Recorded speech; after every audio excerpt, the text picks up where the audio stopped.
தி smiley man Sarathkumar அவர்களுடைய 150வது படம். Title கார்டெலாம் வந்து அவர் நடித்த ஒவ்வொரு படம் கேரக்டர்லாம் போட்டு பயங்கரமான ஒரு டைட்டில் கார்டெலாம் வந்து போட்டிருந்தாங்க. சரத்குமார் அவருடைய பர்ஃபார்மன்ஸ் வைஸ் இந்த படத்தை கேட்டீங்க அப்படின்னா ஓரளவுக்கு டீசெண்டான ஒரு பர்ஃபார்மன்ஸ் அவர் கொடுத்திருந்தாலும் ஏதோ ஒரு இடத்துல வந்து பார்த்தீங்கன்னா ஒரு பெரிய குறையாவே தெரிஞ்சிச்சு. அது என்ன அப்படின்னு தெரியல. அந்த வில்லன் கேரக்டராக வந்து ஒரு பிரபலமான ஒரு கேரக்டர் நடிச்சிருக்காரு. அதை நான் ரிவீல் பண்ண விரும்பல.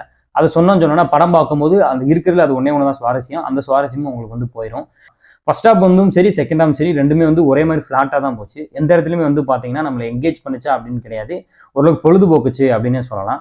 இந்த மாதிரியான கிரைம் படங்கள் வந்து பார்த்தீங்கன்னா நம்மளை எங்கேஜ் பண்ணணும், பொழுதுபோக்கக்கூடாது. இன்னும் கொஞ்சம் வந்து ஒரு பெட்டரான ஒரு ரைட்டிங் அந்த படத்தில் வந்து கொடுத்துருந்தாங்கன்னா இந்த படம் வந்து ஒரு ராட்சசன் அந்த மாதிரியான ஒரு படமாக கூட வந்திருக்கிறதுக்கு வாய்ப்பு இருக்கும். அந்த படம் மாதிரியே இந்த படம் இருக்கு அப்படின்றாலும் அதே அளவுக்கு ஒரு சுவாரஸ்யம், ஒரு எங்கேஜிங் நமக்கு இந்த படத்தில் கிடைச்சிருக்கும் அப்படின்றதான் என்னுடைய மண்டக்குள்ள ஓடிட்டு இருந்த ஒரு விஷயம். ஆனால் உட்காந்து பார்த்து படம் முடிச்சதுக்கப்புறம் நமக்கு என்ன தோணுது அப்படின்னு சொன்னால் பெருசாக எங்கேயும் நம்மளை எங்கேஜ் பண்ணல. ஓகே, இது வந்து ஒரு வாட்சபிளான ஒரு படம் அப்படின்னு தான் எனக்கு தோணுச்சு.